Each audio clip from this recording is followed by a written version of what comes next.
ನಮಸ್ತೆ, ನಾನು ಅಪರ್ಣಾ ಭಟ್. ನಮ್ಮ ಯೂಟ್ಯೂಬ್ ಚಾನೆಲ್ ಅಭಿಜ್ಞಾ ಲಾ ಸೀರೀಸ್ಗೆ ನಿಮಗೆಲ್ರಿಗೂ ಸ್ವಾಗತ. ಸೊ ಇತ್ತೀಚೆಗೆ ಒಂದು ವಿಷಯವನ್ನು ನಾವು ಕೇಳ್ಪಟ್ವಿ. ಅದೇನಂತಂದರೆ ಸುಪ್ರೀಂ ಕೋರ್ಟಲ್ಲಿ ಒಂದು ರಿವ್ಯೂ ಪೆಟಿಷನ್ ಫೈಲ್ ಆಗಿದೆ.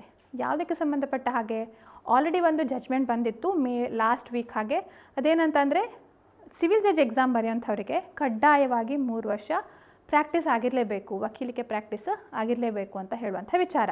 ಆದರೆ ಈ ರೂಲ್ ಏನಿದೆ, ಆಲ್ರೆಡಿ ನೋಟಿಫೈ ಆಗಿರುವಂಥ ರಾಜ್ಯಗಳಿಗೆ ಈ ರೂಲ್ ಅಪ್ಲೈ ಆಗೋದಿಲ್ಲ.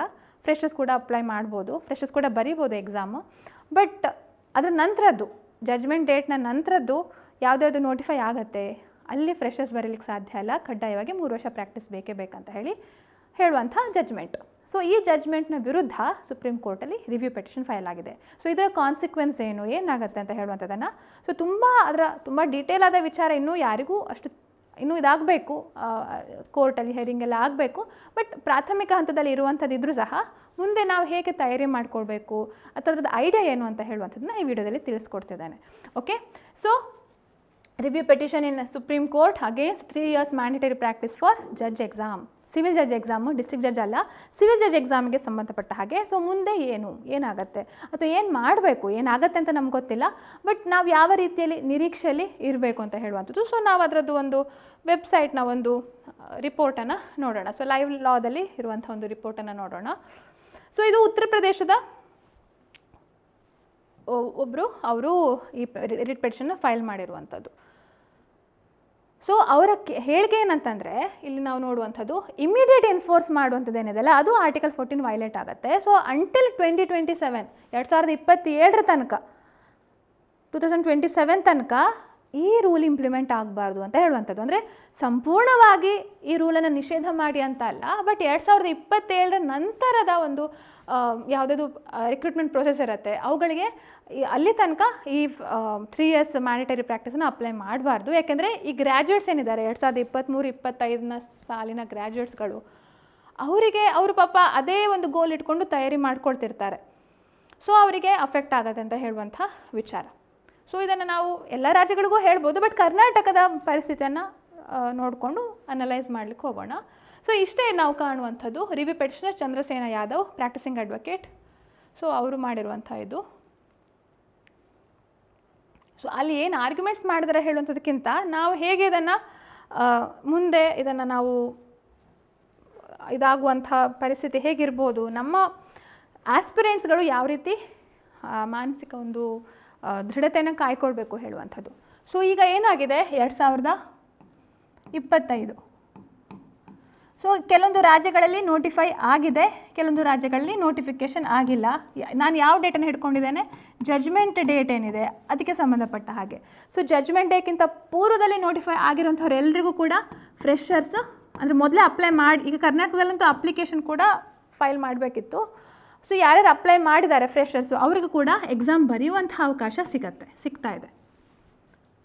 ಆದರೆ ಇಲ್ಲಿ ಏನಾಗ್ತಾ ಇದೆ, ಯಾವ್ಯಾವ ರಾಜ್ಯಗಳಲ್ಲಿ ನೋಟಿಫಿಕೇಷನ್ ಆಗಲಿಲ್ಲ ಅವರು ಅಲ್ಲಿ ಫ್ರೆಷರ್ಸ್ಗೆ ಬರೆಯುವಂಥ ಅವಕಾಶ ಇಲ್ಲ. They don't have the option. So Karnataka ಆ ಲೆಕ್ಕದಲ್ಲಿ ಸೇಫ್ ಅಂತ ಹೇಳ್ಬೋದು. ಈ ವರ್ಷಕ್ಕೆ ಮಾತ್ರ ಫ್ರೆಷರ್ಸ್ ಕೂಡ ಬರೀಬೋದು ಅಂತ ಹೇಳುವಂಥದ್ದು. ಬಟ್ ಇದು 2025ನೇ ನೋಟಿಫಿಕೇಷನ್ನು. 2026ಕ್ಕೆ ಏನಾಗುತ್ತೆ, ಆವಾಗ ಫ್ರೆಷರ್ಸ್ಗೆ ಬರೆಯುವಂಥ ಅವಕಾಶ ಇಲ್ಲ. ನಾವು ಪ್ರೆಸೆಂಟ್ ಜಜ್ಮೆಂಟ್ ನೋಡಿದರೆ ಫ್ರೆಷರ್ಸ್ಗೆ ಬರೆಯುವಂಥ ಅವಕಾಶ ಇಲ್ಲ. ಇವರಿಗೂ ಕೂಡ ಅಷ್ಟೇ, ಇನ್ಯಾರಿಗೂ ಇಲ್ಲ. ಹಾಗೆ ಕಂಟಿನ್ಯೂ ಆಗ್ತಾ ಹೋಗುತ್ತೆ. 2027 ಇದು ಕೂಡ ಬರೆಯುವಂಥ ಅವಕಾಶ ಇಲ್ಲ.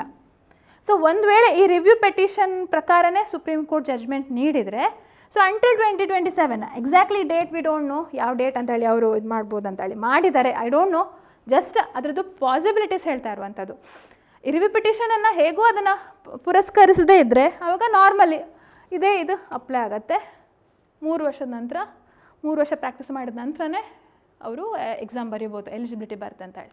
ಒಂದು ವೇಳೆ ಆ ರಿವ್ಯೂ ಪೆಟಿಷನನ್ನು ಅದನ್ನು ಪುರಸ್ಕಾರ ಮಾಡಿದರು ಅಂತ ತಿಳ್ಕೊಳ್ಳಿ, ಆವಾಗ ಏನಾಗುತ್ತೆ, ಒಂದು ಚಾನ್ಸ್ 2026ನೇ ಇಸ್ವಿಯವರೆಗೂ ಒಂದು ಚಾನ್ಸ್ ಸಿಗುವಂಥ ಸಾಧ್ಯತೆ ಇದೆ.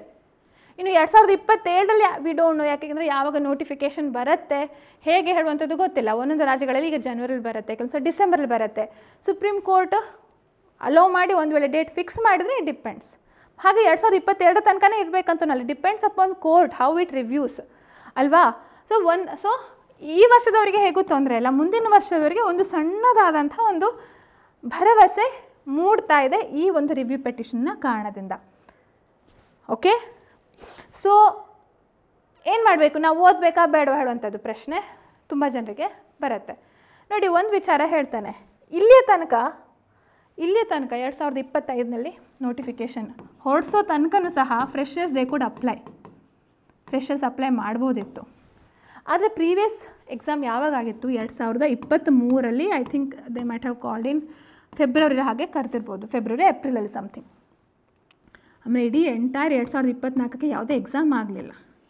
ಸೊ ಇವ್ರು ಫ್ರೆಷರ್ಸ್ ಅಪ್ಲೈ ಮಾಡಿದಿದ್ರು, ಕೆಲವ್ರು ಪಾಸ್ ಆಗಲಿಲ್ಲ, ಅಥವಾ 2024ರಲ್ಲಿ ಬಂದಂಥ ಫ್ರೆಷರ್ಸ್ ಏನಿದ್ದಾರೆ ಅವರು ಕೂಡ ಎಕ್ಸಾಮ್ ಬರೀಲಿಕ್ಕೆ ಆಗಲಿಲ್ಲ ಇಲ್ಲಿ. So they had to wait till 2025 and still they are waiting. Prelims exam ಆಗಲಿಲ್ಲ, ಇನ್ನು ಪ್ರಿಲಿಮ್ಸ್ ಎಕ್ಸಾಮ್ ಡೇಟ್ ನೋಟಿಫೈ ಆಗಿಲ್ಲ ನಮ್ಮದೇನು. ಸೊ ಹಾಗಿರುವಾಗ this are all uncertainties. So ಆ ಕ್ವಶನ್ ಏನಿದೆಲ್ಲ, ನಾವು ಇದಕ್ಕೆ ಓದಬೇಕಾ ಹೇಳುವಂಥದ್ದೇ, that itself is a very big uncertainty. ಓದಬೇಕು ಹೇಳೋ ನಾವು ಮನಸ್ಸಲ್ಲಿ ಇಟ್ಕೊಂಡ್ರೆ ಆವಾಗ ಯಾವುದೇ ಅನಿಶ್ಚಿತತೆ ಕಾಡೋದಿಲ್ಲ. ಇರ್ರೆಸ್ಪೆಕ್ಟಿವ್ ಆಫ್ ಎನಿಥಿಂಗ್, ನೀವು ಫ್ರೆಷರ್ ಆಗಿರಿ ಅಥವಾ 3 ಇಯರ್ಸ್ 5 ಇಯರ್ಸ್ ಪ್ರಾಕ್ಟೀಸ್ ಇರಲಿ, ನಿರಂತರ ಓದುವಿಕೆ ಬೇಕು ಎಕ್ಸಾಮಿಗೆ. ಯಾಕೆಂದರೆ ಯಾವುದೇ ರೀತಿಯಲ್ಲಿ ಇದೊಂದು ಸಾಧ್ಯತೆಗಳು ಬಹಳ ನೋಡಿ ತುಂಬ ಸಲ ಚಾಲೆಂಜ್ ಆಗುತ್ತೆ. ಕೆಲವು ಸಲ ರಿಸಲ್ಟ್ ಬಂದ ನಂತರ ಕೆಲವು ಸಲ ಚಾಲೆಂಜ್ ಆಗುವಂಥ ಸಾಧ್ಯತೆ ಇರುತ್ತೆ, ಅಥವಾ ಅವರ ಅಪಾಯಿಂಟ್ಮೆಂಟನ್ನು ವಿದ್ಹೋಲ್ಡ್ ಮಾಡಿರ್ತಾರೆ. ಸೊ ಇಮಿಡಿಯೇಟ್ಲಿ ನಮಗೆ ಗೌರ್ಮೆಂಟ್ ಜಾಬ್ಸ್ ಅಥವಾ ಈ ರೀತಿ ಜುಡಿಷರಿ ಎಕ್ಸಾಮ್ಗೆ ಸಂಬಂಧಪಟ್ಟ ಜಾಬ್ಸ್ ಇರಲಿ ಅಥವಾ ಯಾವುದೇ ಗೌರ್ಮೆಂಟಿಗೆ ಸಂಬಂಧಪಟ್ಟದಾದರೆ we have to wait, we need to have a lots of patience. ಬಹಳ ತಾಳ್ಮೆ ಬೇಕು. ಹಾಗೆ ತಾಳುವಿಕೆಗಿಂತ ತಪ್ಪವಿಲ್ಲ ಅಂತ ಹೇಳ್ತಾರೆ. ಸೊ ಅಷ್ಟು ನಾವು ಸ್ಪೆಕ್ಯುಲೇಷನ್ಸ್ ಮಾಡೋದಕ್ಕಿಂತ ಆ ಟೈಮಲ್ಲಿ if we go on reading ಹೇಗೂ ಓದಲಿ, 1 ವರ್ಷ ನಮಗೆ ಕಂಟಿನ್ಯೂಸ್ ಹಾರ್ಡ್ ವರ್ಕ್ ಬೇಕೇ ಬೇಕು. ಅದು ನೀವು ಫೈನಲ್ ಇಯರಿಂದ ಪ್ರಾರಂಭಿಸ್ತೀರಾ ಅಥವಾ 3rd ಇಯರಿಂದ ಅಂದರೆ 5 ಇಯರ್ಸ್ ಆಗಿದ್ದಿದ್ರೆ 3ನೇ ವರ್ಷ 4ನೇ ವರ್ಷ 5ನೇ ವರ್ಷದಿಂದ ಪ್ರಾರಂಭಿಸ್ತೀರಾ, ಅಥವಾ ನಿಮ್ಮ ಪ್ರಾಕ್ಟೀಸ್ ಆದ ನಂತರ ಗ್ರ್ಯಾಜುಯೇಷನ್ ಆದ ನಂತರ ಪ್ರಾಕ್ಟೀಸ್ ಮಾಡ್ತಾ ಆ ಓದುವಿಕೆ ಪ್ರಾರಂಭಿಸ್ತೀರಾ, ನಿಮಗೆ ಬಿಟ್ಟದ್ದು. ನೀವು ಹೇಗೆ ಆ ಟೈಮನ್ನು ನೀವು ಮ್ಯಾನೇಜ್ ಮಾಡ್ತೀರಿ ನಿಮಗೆ ಬಿಟ್ಟದ್ದು. ಬಟ್ ಇಮಿಡಿಯೇಟ್ಲಿ ನಿಮಗೆ ರಾತ್ರಿ 1 ದಿನ 2 ದಿನ ಪ್ರಿಪೇರ್ ಮಾಡಿಕೊಂಡು 1 ತಿಂಗಳು ಪ್ರಿಪೇರ್ ಮಾಡಿಕೊಂಡು ಎಕ್ಸಾಮ್ ಬರೀತೀರಿ ಅಂತಂದರೆ it's a very short term success. ಆಮೇಲಾದರೂ ಕೂಡ you can see the repercussions, ಅದರದ್ದು ಎಫೆಕ್ಟ್ ನೀವು ಕಂಡೇ ಕಾಣ್ತೀರಿ. ಓಕೆ, ಸೊ ಅದಕ್ಕೋಸ್ಕರ ಏನು ಹೇಳೋದು ಅಂತಂತಂದರೆ, ಇದೇನೇ ಇರಲಿ, ಲೆಟ್ ಇಟ್ ಬಿ ಎನಿಥಿಂಗ್, ಇದು ಕಾನ್ಸಿಕ್ವೆನ್ಸ್ ಏನೇ ಆಗಲಿ, ಈ ವರ್ಷದವರಿಗಂತೂ ಸರ್ಟನಿಟಿ ಇದೆ ಅಲ್ಲ, ಫ್ರೆಶ್ ಅಪ್ಲೈ ಮಾಡಿದವರಿಗೆ ಸರ್ಟನಿಟಿ ಇದೆ. ಪ್ರತಿ ಸಲ ನಾನು ವೀಡಿಯೋ ಮಾಡೋಗಳು ಹೇಳ್ತೇನೆ, ಇದ್ರ ಮೇಲೆ ಟೈಮ್ ವೇಸ್ಟ್ ಮಾಡಬೇಡಿ, ಇದ್ರ ಬಗ್ಗೆ ಯೋಚನೆ ಮಾಡ್ತಾ, ಇದ್ರ ಬಗ್ಗೆ ಚರ್ಚೆ ಮಾಡ್ತಾ, ಪ್ಲೀಸ್ ಅಂದರೆ ಸಹಜವಾಗಿ ಮಾತಾಡ್ಕೊಳ್ಳಿ. ಬಟ್ ಅದನ್ನೇ ಮನಸ್ಸಲ್ಲಿ ಇಟ್ಕೊಂಡು ನಾನು ಓದಬೇಕಾ ಬೇಡವಾ ಹೇಳುವಂಥ ಗೊಂದಲದಲ್ಲಿ ನಿರಂತರವಾಗಿ ಸಾಗಬೇಡಿ ಅಂತ ಹೇಳುವಂಥದ್ದು.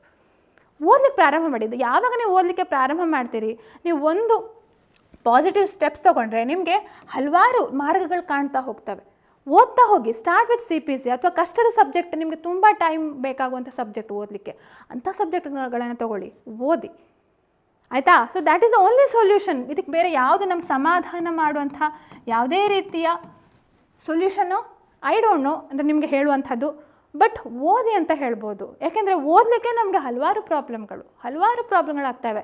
ಆ ಗೊಂದಲ ಅಥವಾ ಈಗ ಸೋಷಲ್ ಮೀಡಿಯಾ ಡಿಸ್ಟ್ರಾಕ್ಷನ್ನು ಅಥವಾ ಹಲವಾರು ಕಾರಣಗಳಿರ್ತವೆ, ಫ್ಯಾಮಿಲಿ ಪ್ರಾಬ್ಲಮ್ಸು, ಅದೆಲ್ಲ ಬಿಟ್ಟು ಅಟ್ಲೀಸ್ಟ್ 1 ಗಂಟೆ, ದಿನಕ್ಕೆ 1 ಗಂಟೆ ನೀವು ಓದ್ತಾ ಹೋದರೆ ಇವಾಗಲೇ ನಿಮಗೆ ಎಲಿಜಿಬಿಲಿಟಿ ಸಿಕ್ಕಿದ್ರೂ ಸಹ ನೀವು ಎಕ್ಸಾಮ್ ಬರಿಬೋದು. ಅಥವಾ 3 ವರ್ಷದ ನಂತರ ಇದು ಮಾಡಿದ್ರು ಯು ಕ್ಯಾನ್, ಆಯಿತು, ಒಂದು ವೇಳೆ I tell the worst situation, 3 ವರ್ಷ ಬೇಕಂತ ಹೇಳಿ ಅಂತಲೇ ತಿಳ್ಕೊಳ್ಳಿ, 3 ವರ್ಷ ಎಲಿಜಿಬಿಲಿಟಿ ಕಡ್ಡಾಯ ಮಾಡಿದ್ರು ಅಂತಲೇ ತಿಳ್ಕೊಳ್ಳಿ. ಓಕೆ, ಒಂದು ಸ್ವಲ್ಪ ಡಿಲೇ ಆಗುತ್ತೆ. ಬಟ್ ಆ ಟೈಮಲ್ಲಿ please learn all the practical aspects. Judge ಆದಾಗ ನಿಮ್ಗೆ ಡೆಫಿನೆಟ್ಲಿ ಬೇಕು, ಖಂಡಿತವಾಗಿ ಅದೆಲ್ಲ ನೀವು ಕರಗತ ಮಾಡಿಕೊಳ್ಳೇಬೇಕು. ಆವಾಗ ನೀವು ಅಲ್ಲಿ ಎಕ್ಸ್ಪೆರಿಮೆಂಟ್ ಮಾಡೋದಕ್ಕಿಂತ ಅಥವಾ ಯಾರ್ದೋ ಒಂದು ಪಾಪ ಅರ್ಜೆಂಟಾಗಿ ರಿಲೀಫ್ ಬೇಕಾಗಿರುತ್ತೆ, ಅಲ್ಲಿ ನಾವು ತಡ್ಕಾಡೋದಕ್ಕಿಂತ ಈಗಲೇ ಆ ಪ್ರಾಕ್ಟೀಸ್ ಮಾಡ್ತಾ ಪ್ರಾಕ್ಟಿಕಲ್ ಆಸ್ಪೆಕ್ಟ್ಸ್ಗಳನ್ನು ಓದ್ತಾ ಹೋದರೆ it would be a boon, ಒಂದು ವರ ಅಂತ ಹೇಳ್ಬೋದು, ಆಯಿತಾ. ಸೊ ಅದಕ್ಕೋಸ್ಕರ ಹೇಳ್ತಾ ಇರುವಂಥದ್ದು, ಲೆಟ್ಸ್ ಸಿ, ಇದು ತುಂಬ ಟೈಮ್ ತೊಗೊಳ್ಳುವಂಥದ್ದು. ಇಮಿಡಿಯೇಟ್ಲಿ ನಮಗೆ ಖಂಡಿತವಾಗಿಯೂ, ಯಾಕೆಂದರೆ ಯು ಬೀಯಿಂಗ್ ದ ಲಾಯರ್ಸ್ ಅಥವಾ ಲಾ ಸ್ಟೂಡೆಂಟ್ಸ್ಗಳು ಹಾಕ್ಕೊಂಡು ನಿಮಗೆ ಇದ್ರದ್ದು ಅಂದಾಜಿರುತ್ತೆ ಎಷ್ಟು ಸಮಯ ತೊಗೊಳತ್ತೆ. ಯಾವುದೇ ಒಂದು ಅರ್ಜಿ ಇರ್ಬೋದು ಅಥವಾ ಯಾವುದೋ ಒಂದು ನಾರ್ಮಲ್ ಸೂಟ್ಸ್ಗಳೇ. ಸುಪ್ರೀಂ ಕೋರ್ಟಲ್ಲಿ ಇನ್ನೂ ಆ ಕೇಸಸ್ಗಳ ಅದರದ್ದು ರಿಪರ್ಕಷನ್ಸ್ ಬಹಳಷ್ಟು ಇರುತ್ತೆ. ಸೊ ಅವ್ರು ಅದನ್ನೆಲ್ಲ ಕನ್ಸಿಡರ್ ಮಾಡಿ ಮಾಡಬೇಕಾಗತ್ತೆ. ಸೊ ಅದರ ಮೇಲೆ ತುಂಬ ಯೋಚನೆಗಳನ್ನು ಥಾಟ್ಸ್ಗಳನ್ನು ಇದು ಮಾಡ್ಕೊಳ್ಳೋದೆ, ಆರಾಮಾಗಿ ಓದಿ. ಓಕೆ, ಯು ಹ್ಯಾವ್ ಟೈಮ್ ಇದೆ. 1 ತಿಂಗಳಿರಲಿ ಅಥವಾ 1 ವರ್ಷ ಇರಲಿ, ಬಟ್ ಇರೋ ಎಲ್ಲ ಟೈಮು ನನ್ನ ಹತ್ರ ಇದೆ, ನಾನು ಓದ್ತೇನೆ ಅಂತ ಹೇಳುವಂಥ ತಿಳ್ಕೊಂಡು ಆ ಪಾಸಿಟಿವ್ ಮೆಂಟಾಲಿಟಿಯಲ್ಲಿ ಓದ್ತಾ ಹೋಗಿ, ಖಂಡಿತವಾಗಿಯೂ ಸಕ್ಸಸ್ ನಿಮಗೆ ಸಿಗುತ್ತೆ. Okay, S. ಸೊ ಹಾಗೆ ಇನ್ನೊಂದು ಹೊಸದಾದಂಥ ಒಂದು ವಿಷಯನ ಹೇಳಿಕ್ಕೆ ಇಷ್ಟಪಡ್ತೇನೆ. ನಮ್ಮ ಅಭಿಜ್ಞಾ ಲಾ ಸೀರೀಸ್ ಆ್ಯಪ್ ಅಂತ ನೀವೇನು ನೋಡ್ತೀವಿ, ಅದು ಅಪ್ಗ್ರೇಡ್ ಆಗಿ ಅಭಿಜ್ಞಾ ಎಜುಕೇಷನ್ ಹೇಳುವಂಥ ಒಂದು ಪ್ಲ್ಯಾಟ್ಫಾರ್ಮ್ಗೆ ನಾವು ಸ್ಲೋಲಿ ಗ್ರ್ಯಾಜುಲಿ ಶಿಫ್ಟ್ ಆಗ್ತಾ ಇದ್ದೇವೆ, ಆಯಿತಾ. ಸೊ ಅಭಿಜ್ಞಾ ಎಜುಕೇಷನ್ ನೀವು www.abhijnaeducation.com ಅಂತ ಹೇಳುವಂಥ ಈ ಒಂದು ವೆಬ್ಸೈಟನ್ನು ನೋಡ್ಬೋದು. ಸೊ ಇದರಲ್ಲಿ ನಮ್ಮ ಎಲ್ಲ ಬುಕ್ಸ್ ಕೋರ್ಸಸ್ ಎಲ್ಲ ಇಂಟಿಗ್ರೇಟ್ ಆಗ್ತಾ ಇದೆ.